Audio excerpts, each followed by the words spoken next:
Good evening, everyone. Study session of May 23rd is called to order. Donna, can you do a roll call, please? I will. Councilmember Bode, Here. Councilmember Sherman. Here. Councilmember Gutierrez, Here. Mayor Nesco. Here. Deputy Mayor Schmidt. Here. Councilmember McDowell is absent this evening. And Councilmember Peterson here. Thank you, Donna. You're welcome. So tonight we're having a study session. Public Works Director Jay Harris has information for us about street trees in downtown corridor. Yes, pleasure to be here tonight. Mayor Nisco, Deputy Mayor Schmidt and Council, Jay Harris, your Public Works Director. So we have a presentation, a PowerPoint that we put together and to try to describe what we did in the past, just trees were pushing up the sidewalk, got an arborist report done. Council said, hey, how does that fit with the downtown visioning plan? So we went and chased that for a little while with Jones and Jones, gave you a presentation on that. And then we decided that was quite expensive to do. And so we need some shorter term solutions. I think what Jones and Jones did was good work. I think in the future, widening the sidewalks probably a good goal, put in some more like curb bobots, that sort of thing. But in the end, we need to maintain our sidewalks and our street trees, soon. So anyways, Brett Armstrong, our wastewater superintendent, is actually giving the presentation tonight. And I'm here, so I'm like the color commentator and he's the play-by-play. How's that? Brett? Okay, so. Yeah, a little bit of the background, we had the trees assessed in by an arborist in 2021. We're contemplating on which ones need to be removed and which ones we can temporarily keep and just do some modifications to the roots and grades. Make them so we don't have to do all of them. And so he had this high removal, medium and low removal, and you can see high removal, bunch of trees. And medium was like pretty soon after, and then low. So anyways, what happened with the trees is they're 20 years old. They weren't planted with root barrier. That's pretty standard now. Back then, this was a standard type of installation. And so the tree roots, especially these Chanticleer pears or Select Cleveland, they're searching for water, right, and nutrients and such. And so the sidewalk is a nice area for it to go. A little harder to get under the curb and into the street. There's a few spots that have pushed up the curb, and that's a little more rare. But the arborist comes out and says, hey, your sidewalks are getting pushed up everywhere, and the roots get bigger and the sidewalk will keep coming up. And there's only a certain amount of grinding you can do also, right? The sidewalk's about 4 inches thick. And so my prior job, we said, if it goes any less than 2 inches, you're starting to get into maybe some, you're going to gravel eventually, right? And so that didn't make a lot of sense. And there's a lot of spots that have been ground significantly, right? So there needs to be the next level of planning here. So that's what we're here to keep going over. And so you can look at the picture, page 2, bottom right. That's one of the more significant issues. Yeah, and then Jones and Jones came in on page 3 to lay out the vision that they could work with the downtown visioning. Streetscape, widening the sidewalks. Downtown merchants were concerned about losing parking with this full layout and starting over with all smaller trees. But that project would be quite costly. So staff was kind of thinking at that time, we do have a very old AC water main down there that's going to need to be replaced, and we need to tie that project in kind of like Western Gateway project with a water line and a street improvement project. All new service laterals. So we're going across the street. It's going to get sliced and diced down the road. It's in our water CIP to get done.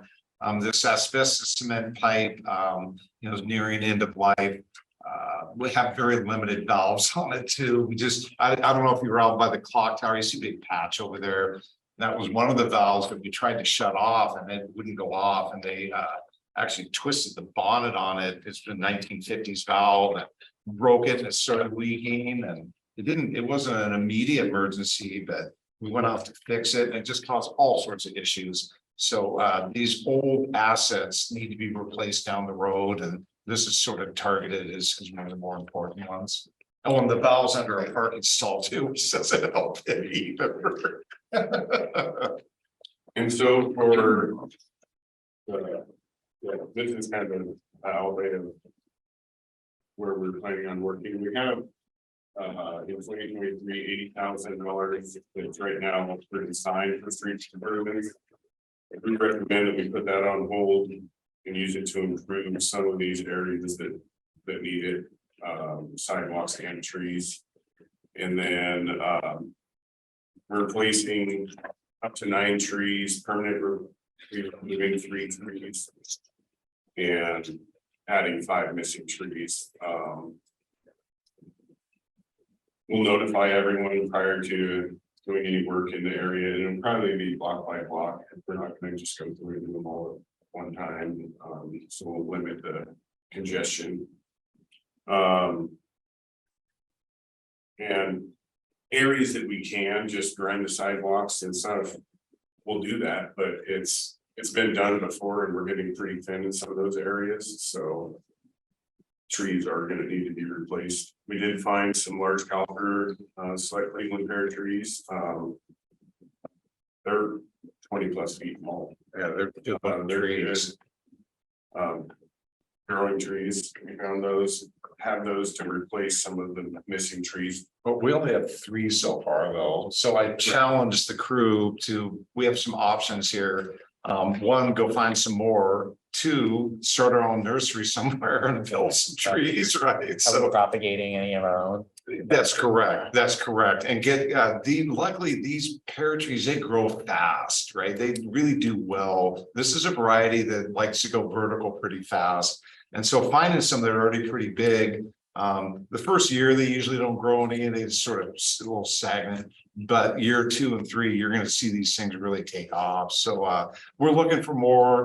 There's a place called Big Trees Today in Hillsborough that has some. We're checking with them. We don't have to drive that far. We don't have to.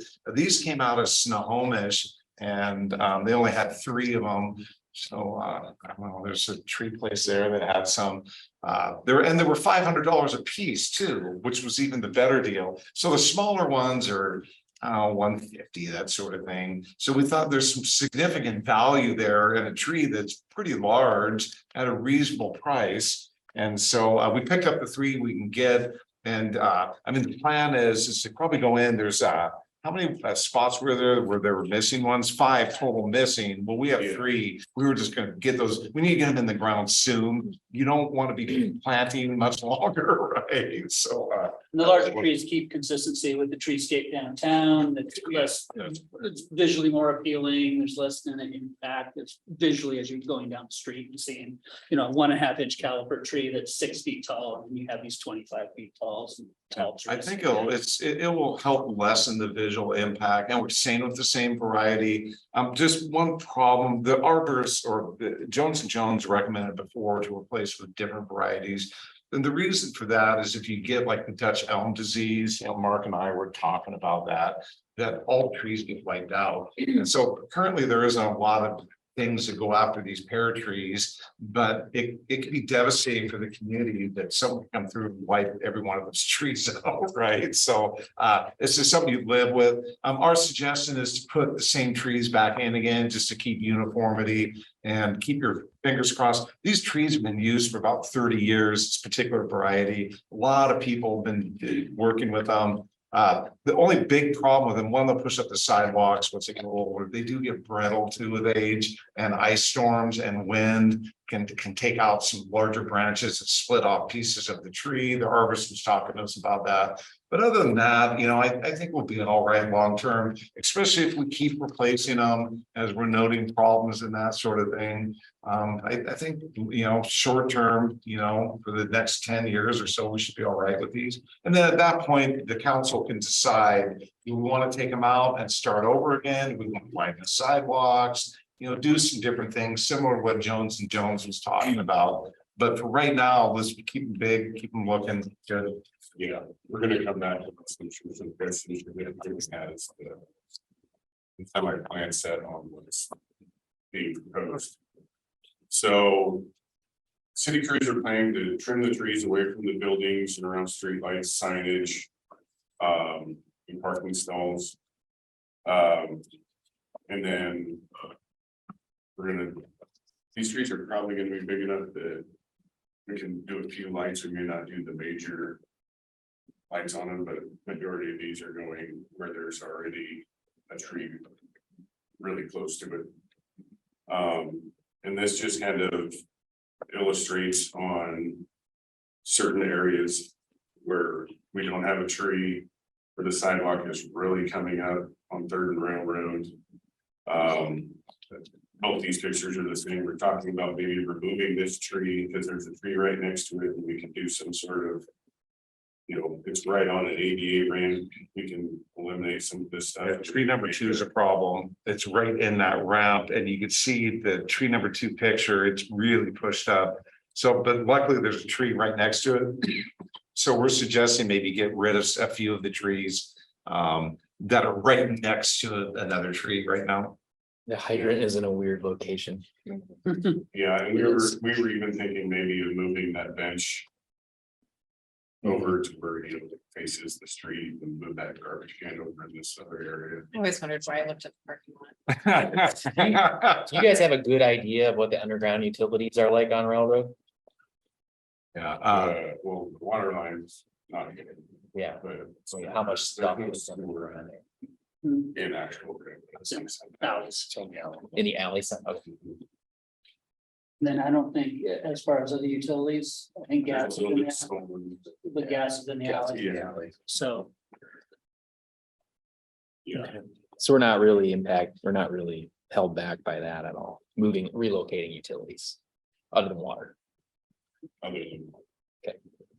And then this is the tree right. In the Green Square parking lot. It's on the sidewalk, it's been ground. It's a massive tree, but we are, there's tree number 4, right? yeah, contemplating.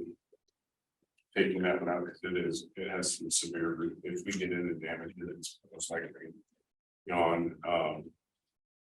Tree number 5 is not there. We were kind of gonna look for suggestions on.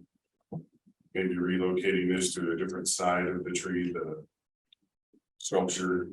It needs It's to go pretty- away needs to from be repaired a little bit too. repaired and it's right in that crosswalk. If you pull up there every once in a while, you look over there, if you think someone's walking to the crosswalk, I've What's the- done that a couple of What's the times. story on that? Where is that? What's the It's original? called the Optimist. It originated back in the late nineties. Come on, Mark. Tim Crane, yeah, I know. Jeez. Actually, it was a guerrilla art project. It was actually bolted to the tree grate and then local residents pitched in to purchase it and donate it to the city. At that point, it's incurred some vandalism over time. It used to have a kind of a steam gauge face, you know, on it, and had a sundial and a cane, and it's been damaged over the years. It doesn't represent what it did at one time. Got it. Whether that can be rehabbed or not, I don't know. Mr. Crane's no longer with us. He passed away Has recently. it been essentially kind of abandoned though? It's like. Essentially, Okay. yeah. It gets decorated at Christmas time with. I see. I saw Bark stuff and things like on it. Yes. So it could easily be relocated. Yes, It's a couple mollies, A little more concrete prominent there. Yeah, we're recommending to get it away from the crosswalk, but let people decide where it wants to go and Yeah. maybe send it in for a little bit of maintenance, get it back out again, maybe get a plaque on what, is there a plaque there saying what it is? Yeah. There's not. Okay, then maybe we do that at the same time. Okay. And then tree number 6, right in front of Key Bank, you can see. This one is pretty bad. We can replace it, but there is an abundance of trees. You can actually see a little bit of the one right next to it in the upper corner there.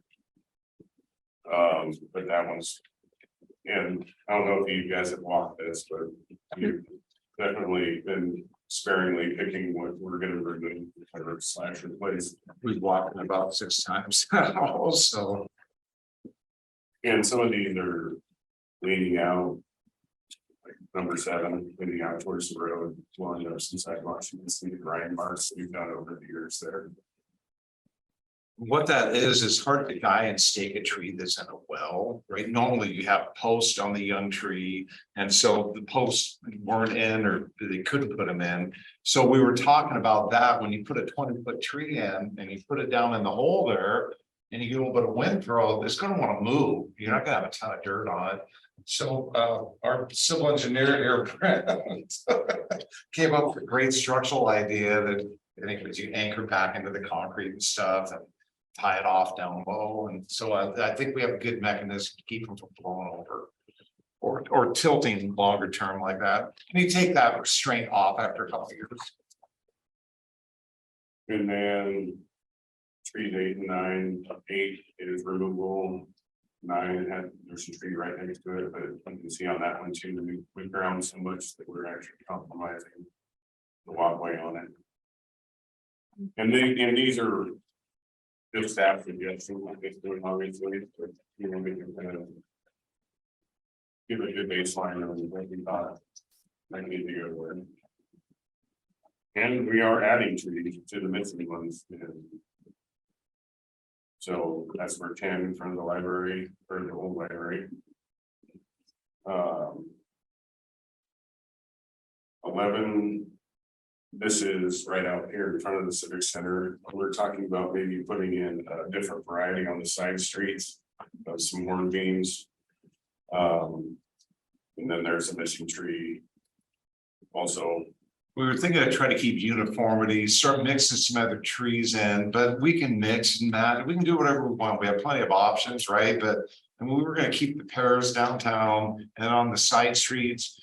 Go with something a little different, maybe just sort of switch it up. Coda has some different street trees on it. When we put in the new parking lot, did we match the trees to the Civic Center? Correct. We did. Okay, so we need to try to keep trees matched if we can. And so with the street standards update, I'm going to come back to you folks with a new street tree list. And I highly recommend to talk about some street tree corridors where you say what types of trees can be used. So you can keep some uniformity, especially downtown. I think it'd be good to specify sort of what you want where. It's just a little quick list. It's not a big deal, but that way we can ensure that as we put new trees in, you don't have what's in front of the credit union right there, which starts out with a pear, and the second one's a hawthorn. And it's really low branching, thorny, and then the next one's a pear, and then the last one here is missing. That's like, okay, so it'd be good to do uniformity. And so uniformity could be every other tree too, right? Where you change them up every other, you can go linear. We have a lot of options. yeah, and then we have repair or replace on 15 and 16. 15 is really close to a ADA ramp also, that we don't really want to blow those up and have more hazards there. But so the word repair was on there because when you walk over there and look at it, it's like, oh, we can probably grind that again, you know, let's take a look at it. So we have the word repair.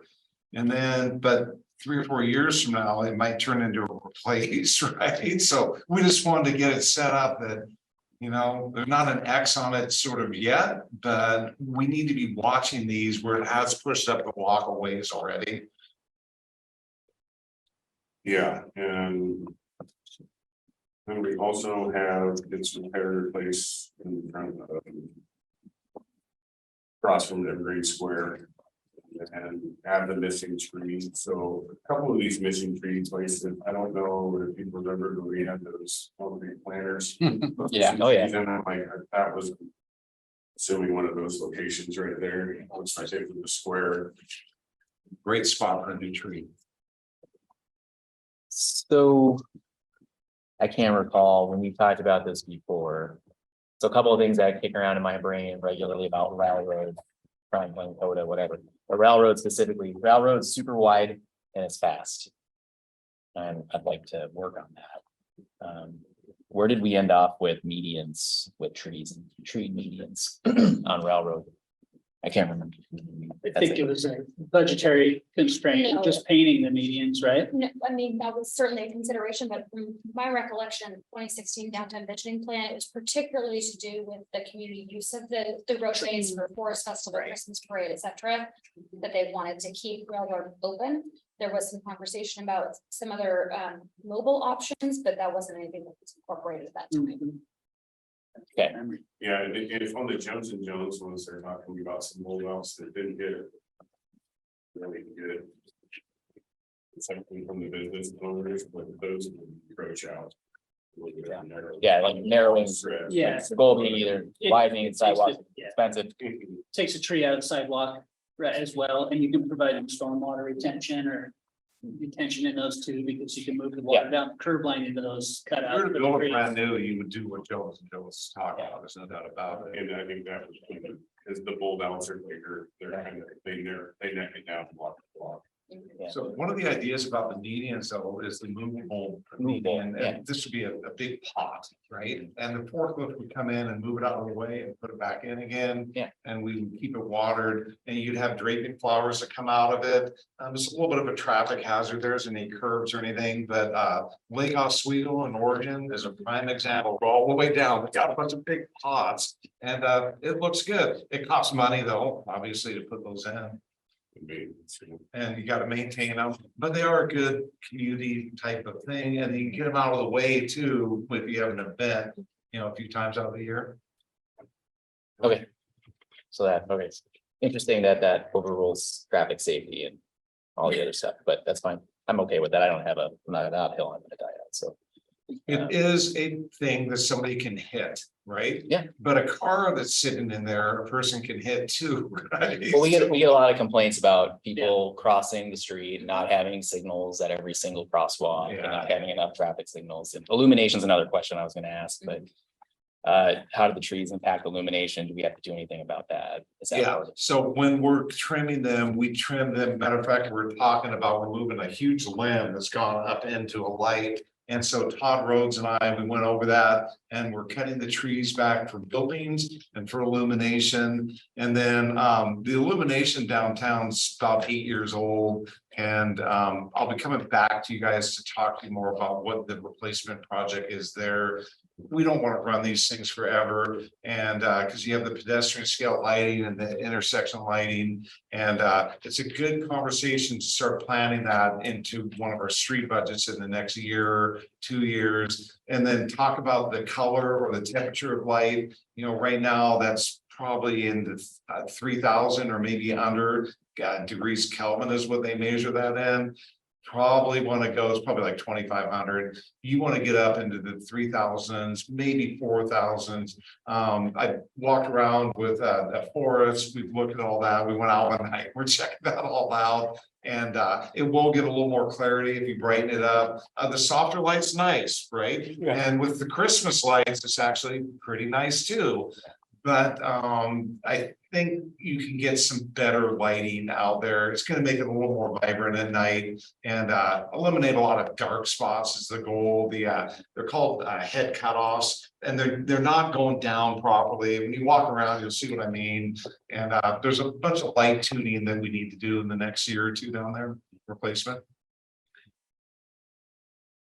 And are those, sorry, we had gotten a grant in the past for LED retrofits out of TIB. What are those LED now or no? Yes, they are. They're just a soft white. They're soft white, and most people, they are boosting the temperature up and, getting a little more light out of them. And I think it's safer, and I think, in my opinion, it looks better, but everyone has a different opinion of what the light. So as you're downtown at night, look at the soft lights. And I know Forrest isn't supposed to talk right now, but Forrest, where is a good LED example of something that we might go to? In front of the radio fryer, is that the one?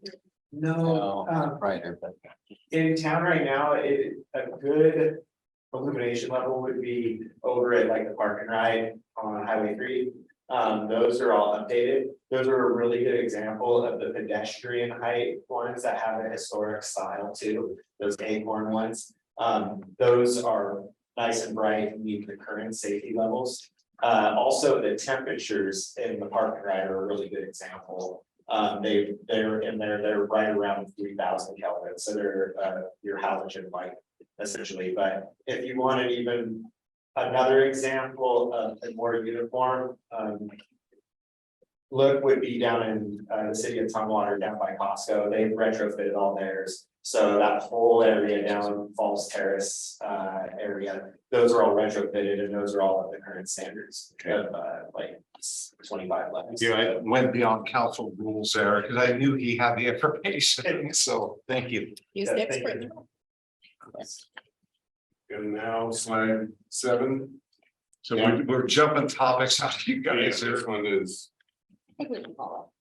added in. So what do you need from us, sorry, before we leave for leaving trees? Yeah, if you guys can just give your opinion on some of the locations, if you have that, most of them is pretty warranted. I think you'll see. Obviously, we're removing some and aren't planning on putting them back. That's shown on there. So if you just go to that one sheet, what is it? Sheet 4. First general approach, you know, we get some head nod for this general approach as far as the replacement, repair rather than the wholesale, you know, rebuild here. And then if there's consensus, I don't know about tree by tree, but just the, you know, that gets a little bit in the weeds, right? Or the does. trees, yeah. But the approach, you know, a tree that is heaving the sidewalk too much, a tree that's encroaching in the illumination or a building or near a ADA ramp, if that generally is an approach that the council can agree to, I think that gives us the direction where we can further plan and plan accordingly. I think the recommendations are a great start. All of them. I mean, Yeah, it's how do you, page 4. how do you get the sidewalks fixed once you replace a tree? Because the roots are there. You gotta tear up the sidewalk and cut all the roots out. And Yes, sir. then We're repouring the sidewalk And some curbing that's going on. and new grading trainings. So in your priority matrix, you've got high removal and replacement as soon as possible. I'm assuming replace as soon as possible is because there's a liability concern and damage to storefronts or whatever. But there's a couple, you know, they're hanging over people's. Yeah, so that was the arborist recommendations from a couple of years ago. We walked through it, the trees have changed, got worse, obviously. And so our recommendations are similar to his high recommendations. They're the ones that push like the walk quite a bit. Yeah, I would say we need to mitigate our risk first. That's probably our biggest priority. And go from there. something that's what we're doing. Budget obviously doesn't allow us to go in and Right. do everything. This is a good phased approach and tackle what we can as we can. So that's 3. Everybody else agree? Yes. Cool. There you go. Terrific. All right. Now we'll move on to parking. Downtown, Illinois parking stalls, these and L's. We restrike them every year, 2017. And third parking stalls. We removed those. The railroads from 1st to 5th. The west side did not have the paired parking strips. We have some pictures of what it looked like with those and put some loading zones in, and you see the picture right next to it.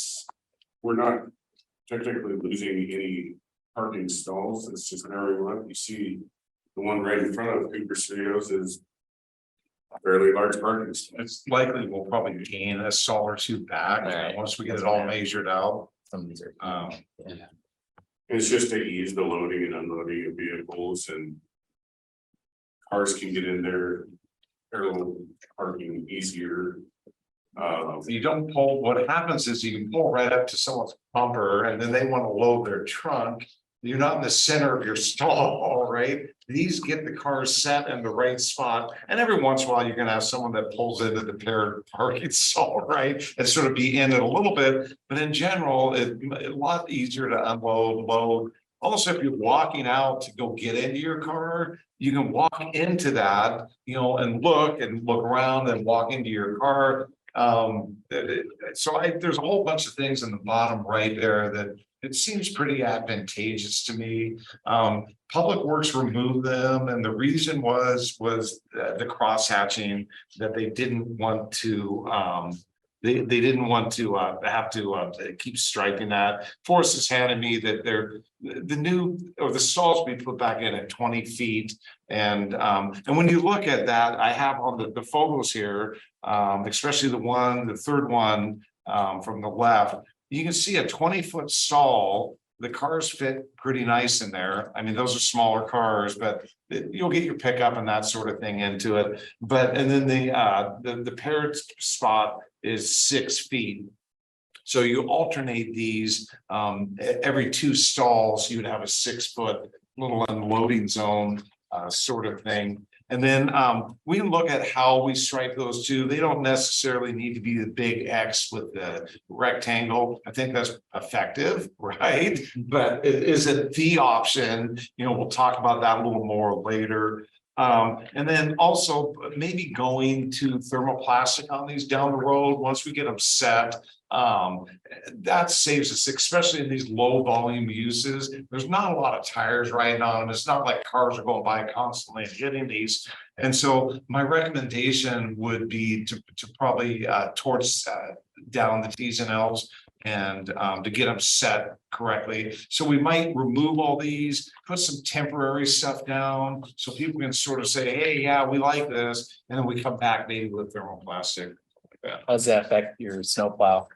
Well, That's next. so Because we need to keep Main Street open. Main Street. Yeah. The raised pavement markers on railroad. They, yeah, we're looking for some direction in that.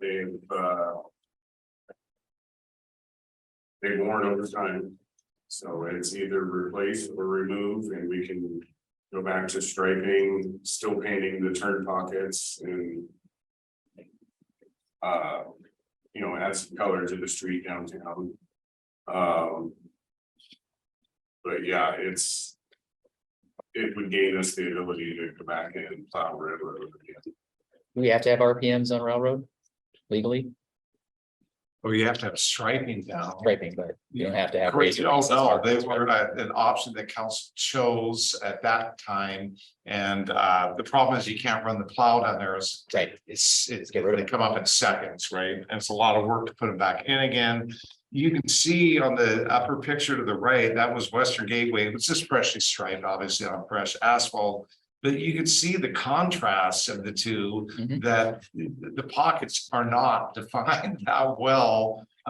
So one of the ideas was we don't do long line striping. WashDOT does it, and they use good paint, right? And it gets you almost a year. You can see it starts to fade, you know, some, but they're coming out soon to hit the whole city again. And we probably would go with the medians, and the goal is to keep the same color and all that, if council so chooses.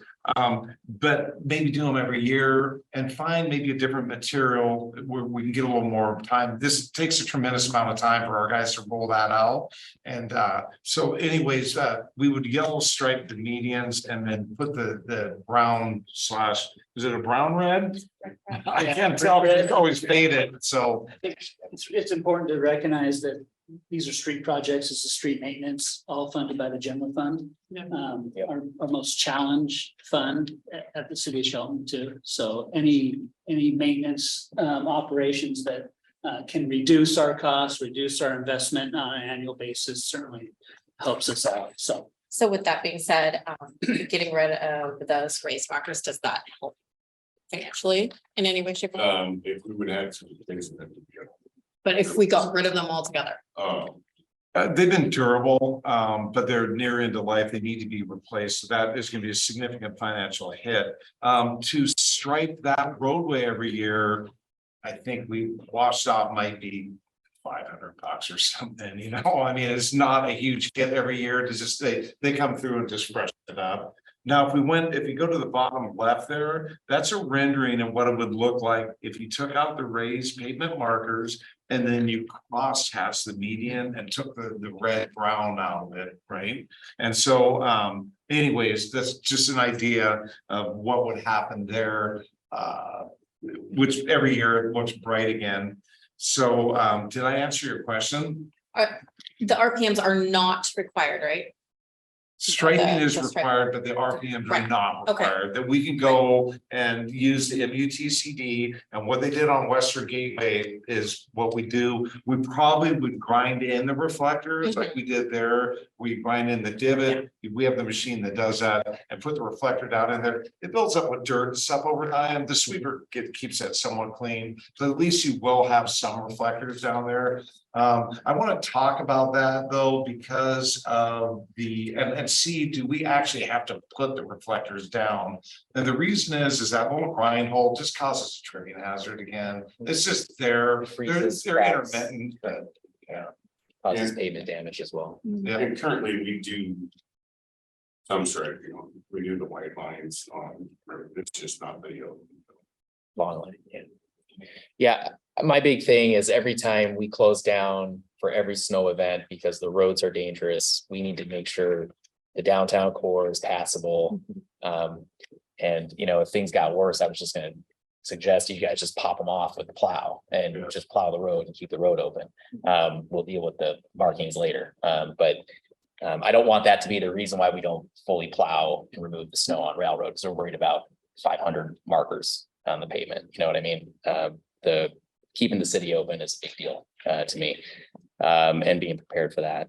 So yeah, if it's not required and from a traffic safety perspective, there's no additional benefit. I say you just, if you can't recess them in, then just get rid of them and stripe it. I second that. Yep, Thank you. I agree. My question would be, is there, I guess, a middle ground somewhere between the two? Because the reason that was done the way it was, staff came up with that as an alternate to create a pedestrian friendly space as part of downtown visioning, but obviously having passability for our traffic, especially during emergencies, is critical. But I mean, is there another option within MUTCD that's not bright yellow lines down the middle, that's not because the RPMs have always been a bit contentious. And again, the recess is better than the raise, but it's still not a great option. I don't know if there are other examples that we could look at that do fit our requirements that still maybe don't look like you're flying down a highway, because that's what this looks like. Answer. You know what That's I'm a good saying? point, yeah. So like, and I don't have that answer yet, but perhaps looking at some other communities and seeing what we could do within standards, because all of these things matter. Yeah, well, the MUTCD calls that out, you know, whether it's raised pavement markers or the striping. So there's options in there. I'd be more than happy to send out what the options are and some pictures of them. That'd be There great. was some consideration at the time that the raised pavement markers went in, that it could save the city money over time because the striping, reduced striping annually. I'm not sure if that was confirmed, canceled out, you know, over the time frame, because it's been. How long since it was been? 8, 6, 7, 8 years, yeah. Get Seen it close to paving? that. So, yeah, that's why I'm not sure. We stripe every year. Right. We lock Stripe line every year. regardless. Exactly Yeah. right. So it's $500 Yeah. per estimation, Well, right?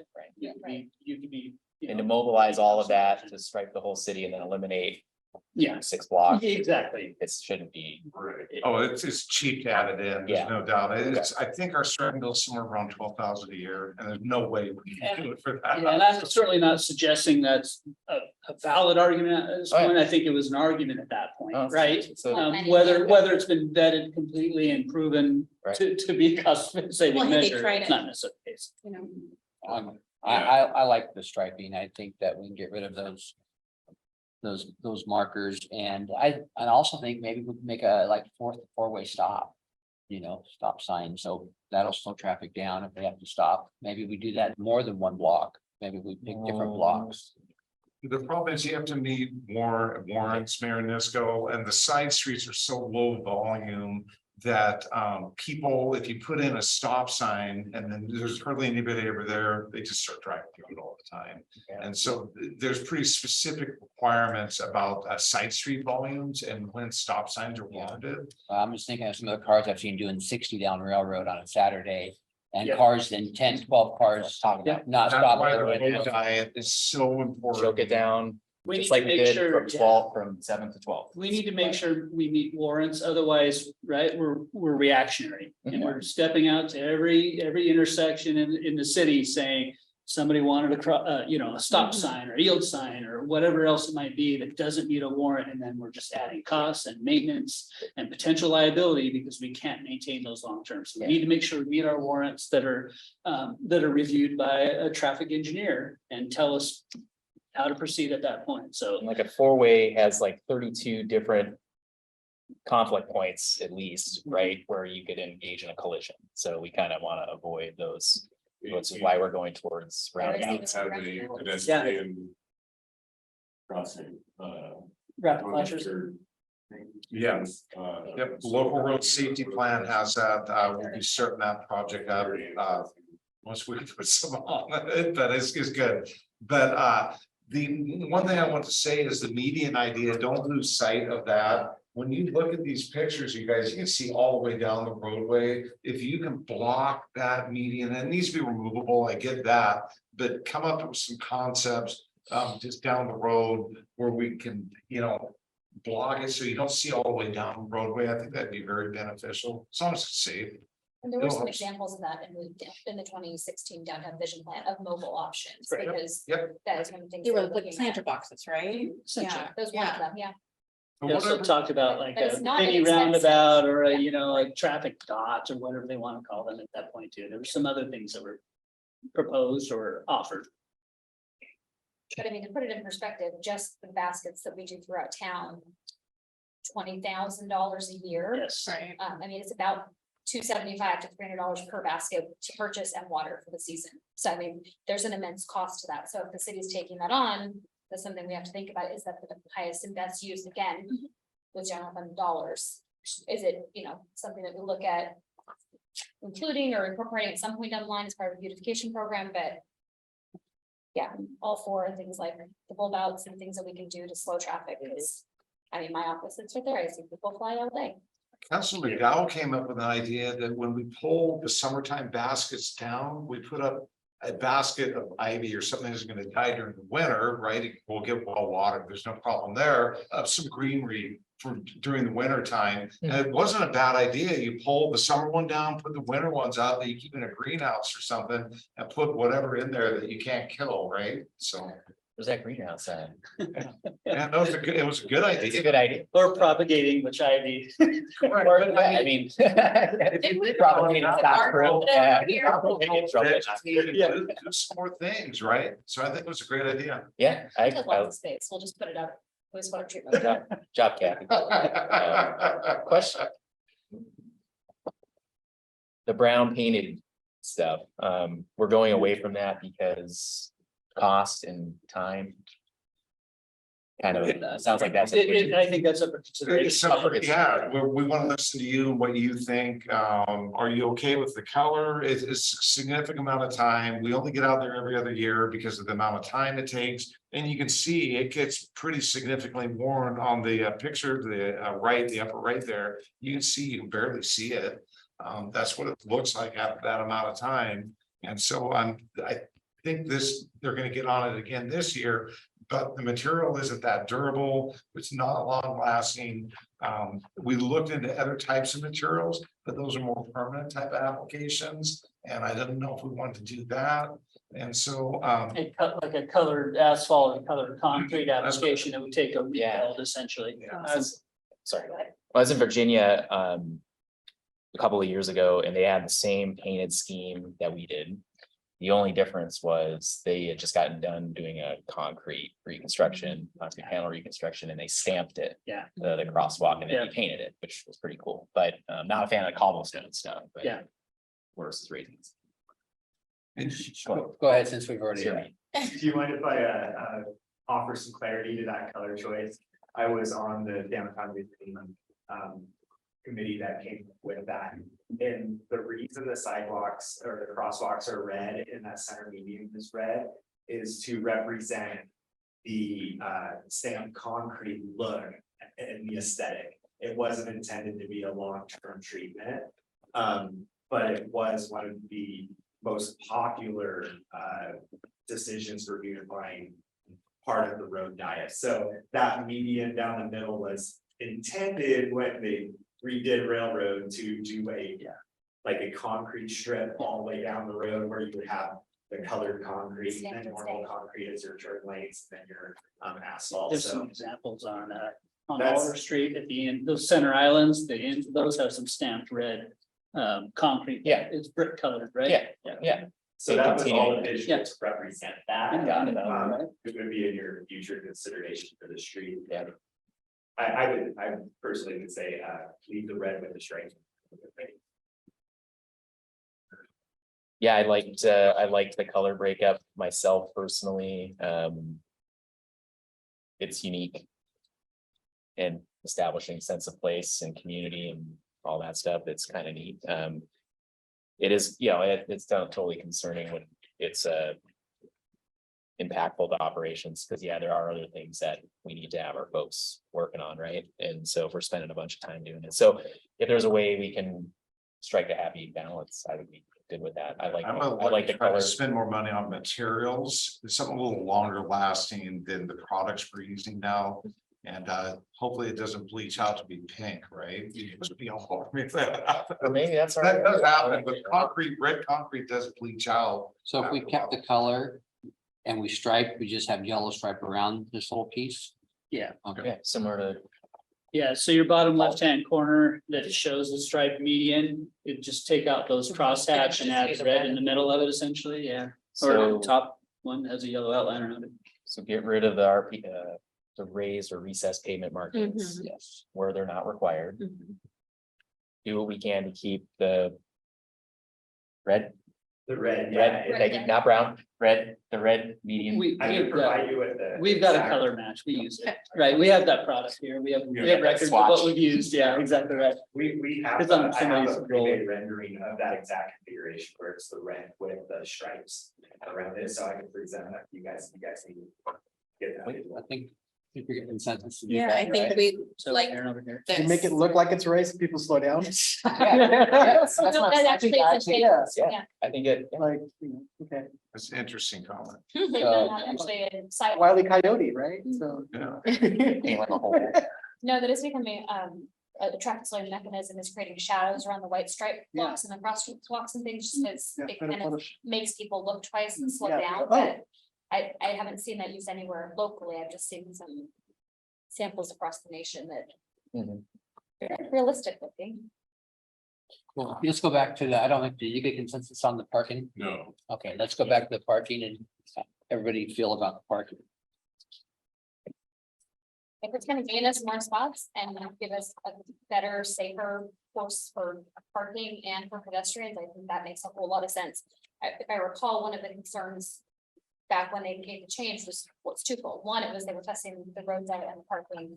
And so it had accommodated that originally as part of the larger concept, which has since been reversed, but that decision didn't get reversed. Second piece of that being not wanting to have to strike that essentially every year, that it was more intensive for staff to go out and put in that configuration than the paired parking. But I don't know if we're looking at using better materials. We'll That figure makes it all out. that. It's not that big of a deal. Right. So it really is, Alright, with paint, we have a template and it's not a big deal, I guess. Okay, paired parking, yes. Paired parking, yes. yeah. Yes. All right, Wow, look at this.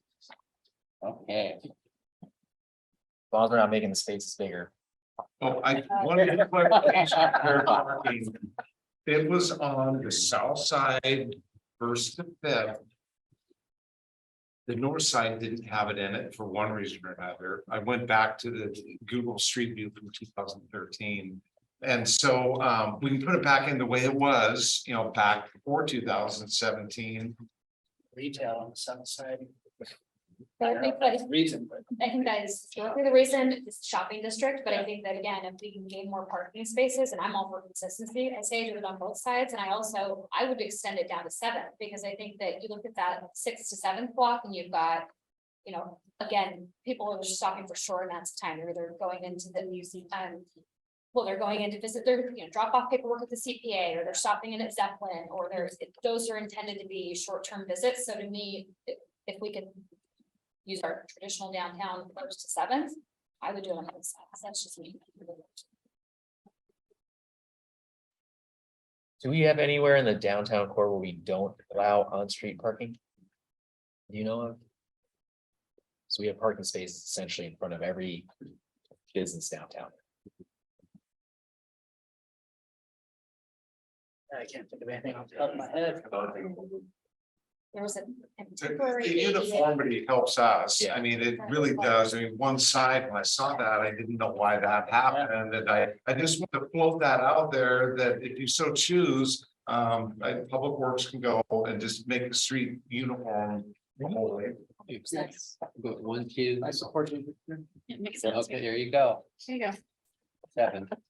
Okay, Getting work That's all done we tonight, have. not a study session. 8, we got 8 actually, we got one over there.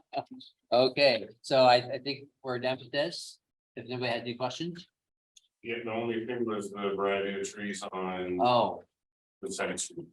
I thought you just like forest on the trees. Okay, so I promised some of our constituents that I would tell you their concerns. So I'm going to.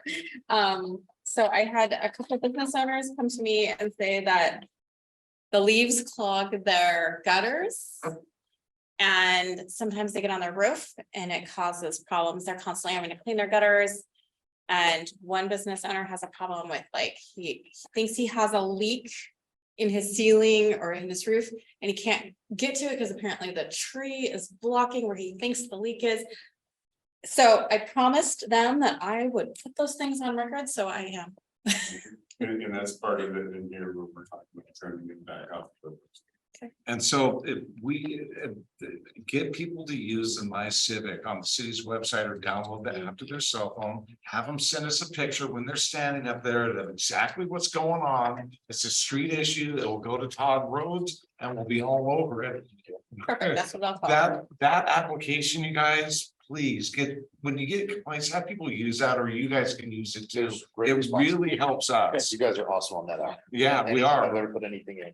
And I get reports when people aren't getting stuff done, right? That we get reports every month. I think going back, this is worthwhile conversation, even if it is short, right? If the only way to get rid of the leaves is to get rid of the trees, right? And so if we're considering a walkable, livable, aesthetically pleasing downtown, vegetation is part of that. Yes. How we manage that, right? That's the other story. But there's gonna be leaves on the ground. They're gonna get in storm drains. They're gonna get in gutters no matter what we do trimming. The wind blows, everything else. It's part of the just say it's the collateral, mess, I guess, with the tree. If you've got one at home, if you've got one in our streetscape, we do the best we can to clean it up. Guys blow them off the sidewalks in the streets, street sweeper comes by. There's gonna be some work from some of our business owners, some of our property owners to maintain and manage that. We just need to communicate the best we can and realize that hopefully the benefits outweigh some of those costs. But that obviously needs long as to be we're consensus of the council. Maintaining and managing it. Yeah. And it It looks, should be a reasonable thing, right? if you look down the whole picture, it looks like we're addressing probably almost all those concerns. By putting in smaller trees at this time, cutting trees down that are, We're mitigating, yes, right? We're not solving it. Yeah. So you also have shade in the summer. Right, you handle some of this stormwater that these gentlemen have talked about, the transpiration, absorbing the water and letting it back up, yeah. If we get people using the app when they have an issue, when a Correct. tree is touching your building, well, tell the city the proper way Let's get it, and then action will be taken. yeah, absolutely, let's get it early, right? Don't wait until you have a leak, don't wait till the gutters fill up, let's get to us early, it's much easier for us to deal with. One tree at a time rather than go down and try to do all the trees, I think, Absolutely. that'd be great. perfect. Well, and Councilmember Schmidt, Deputy Mayor Schmidt just brought up that, the cherry trees that we have right now between the first and second. Yeah. And barely under the next block are not represented in this plan at all. So They're are we planning to replace those? Are we planning to? keep People those flock be? to that. Those aren't our trees though, are they? They're in right away. Oh, I thought they belonged to that. They're in front, they're between first and second on the north side. Yeah. They don't present any damage or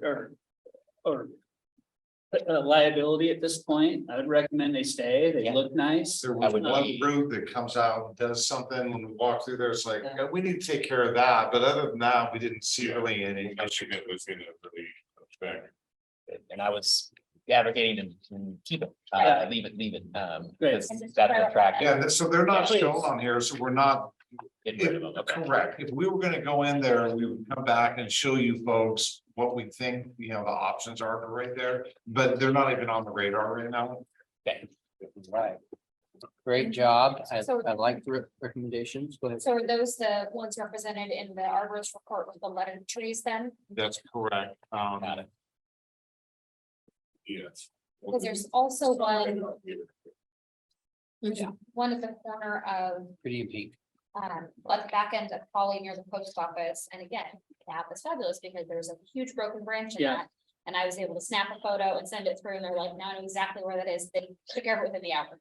Plums, I think those are plum, yeah. Yeah. Flowering plum. I think of like all the community, like on Capitol campus, Yeah, people come from all over the place, right? And just trying to bring more people downtown. And if we can do it through some sort of a natural resource, even better, right? So on Franklin or Coda or the side streets, maybe we consider something like that. But I don't know how you would fit that all in. It kind of looks like something you need a little bit more space for, but they don't work well in tree wells, typically, Don't work well in that tree- landscape island Yeah. kind of like that, but we can look for something that might be. or something similar that's a niche Yeah. kind of flowering Yeah. tree that would be super unique to Shelton, that would bring photographers and people downtown or whatever. I don't Well, know. even if we Thinking can, about like, the native dogwoods and things that flower out are. Those are pretty as well, yeah. You know, there's some options that are also native plantings that the conservation district may have some recommendations. And I think, again, more that we can tie this into, you know, if eventually the plan is to connect from downtown to the waterfront, down to the yacht club, like, are we being thoughtful about how all of these things are playing together? Yeah. No plum trees. Boy, that's a mess on Alder there when the plums are falling off from the sidewalk. Yeah, Across from they Mickey's. just need to be bearing, yeah, but, We don't, yeah, no thorny trees. yeah, we don't no want fruit fruit bearing trees. Yeah. You know where I'm talking about, all those Yeah. plums that end up Yeah, on the sidewalk. Although there has been conversation about a fruit garden at some point. They were talking about wanting to put that in on city property. I don't think that would be in walkways, Yeah. the roadways, the Sure. process. Would be completely different. Right next door, we have some blueberries and some fruit trees that have been planted with the pollinator garden. So, yeah, that'll be bearing some fruit soon. All right. So Okay, the side street tree discussion is the hornbeam is pretty vertical, right, and is green and has some yellow fall color. The recommendation from you folks is to maybe come up with a different side street tree that is a little more upright. Whatever we do, we're gonna have to use trees that are a little more pyramidal, right? We can't use the wide branch like the cherries. Sort of flop out, right? They need more room. It causes problems for parking, pedestrians, all that. We need to go a little columnar, but we'll get you folks some. A recommendations. good example is the frontage of Neelan Park. Yeah. On first, those are the hornbeam variety, that's more columnar. Is that what's right down there, I don't think there are trees, but there are A and B on here, It's two that are opposite. In the private parking there, Yeah, boy, I don't remember. Would you guys plant on Rockdale, Dogwoods? They were dogwoods originally, we've had some mortality up there, and so they've been replaced with a. Sorry, Okay, it's what not a was the name popular of that moment. tree? It's all right, not trying to talk. Water back, you can see that. Thank I you. don't know, I've been reading these varieties because I wanted to go sugar, because I just read sugar co maple and stuff, but yeah, they've been replaced with a different variety. Yeah. That it bears some pods though, so they don't work as a street tree in that environment. They'll Right. look really nice and they bear some pods. They make it look Something really- lace or something, and it's Gotcha, yeah, sorry, I need to put- I just was, they look nice there. So the goal is, so if you want something that has a lot of flowers on it and such, the good thing about the pears is when the flowers drop, you get some glitter, there's no doubt about that. But if you get something with larger flowers, you know, a chain tree type of one or that sort of thing. You know, you can started getting bigger litter that time of year, and we already have leaf litter, obviously, in the fall. So it's a consideration, you know, if we go with a really good looking tree that has a lot of flowering on it. You know, we need to just watch how much litter comes off those flowers, and definitely no fruit, right? I'd like to reiterate what Councilmember Peterson said about trying to get some natives and maybe working with the conservation district. Using some native plants instead of getting exotics and putting them here. I think Yeah, would be a better use of our Yeah. natural resources. it's a small category of trees that work as a street tree as a native. But there may be some, it might be in other applications that we certainly can look at, like we have wider plantings and things like that. That's where you need more Yeah, space. absolutely, yeah, Off street. yeah, that'd be, yeah, great compromise, they take less water, right, they're hardier in this environment. If you want the Absolutely. uniformity, that's cool for railroad, Yeah. but if we want to have diversity, then let's have native plants. Yeah. And not exotic. Doug firs all the way down railroad. No, I'm kidding. And we can cut them down every. There you go. Right, make 2x4s out of them. Replant them. Doug fir and hemlock, right? All right. Do you have any more questions for these gentlemen? Thanks. All right, okay, before council, new discussions, city manager would like to get the consensus on a letter of support. Yeah. Support. Yeah, thank you, Mayor. So just recently, Judge Greer reached out to me. He is going to be applying for a therapeutic court grant renewal. So a letter of support was provided to the Washington State Administrative Office of the Courts for this grant program just over a year ago, and city received an 18-month grant for $199,000, and it's provided for the city's therapeutic court. And we've had, I think, 35 participants go through that court. 85% of those participants have had a success rate through that court program, and 100% have non-recidivism. So we haven't had any problems, from those folks. So it's been really successful. The grant opportunity is open again, and this grant actually is for a 12-month period with a renewal, and it actually paid prosecutor services too. So it saves us some funds on the prosecutor side of things that the existing grant does not. So it requires, or it asks for a letter of support from the city. The grant application is due prior to the June 6th meeting. So I just want to bring it to your attention. Last year, the city manager signed off on the letter of support, but mentioned support from the city council. So I want to make sure you're aware of that. And if there's any questions I can answer tonight, I'm happy to answer those. Otherwise, I will provide the letter of support and we'll hope for success. It seems like a good idea. Yeah, great. It's a good program. We're gonna need it more in the future. Correct. It goes hand in hand with the Blake fix as well, as you know, that the opportunities for need to be provided for treatment for those that have been cited for drug use and possession in public. So that's an opportunity to put those people into a valuable program that gets them on the road to getting some help. What was the amount again?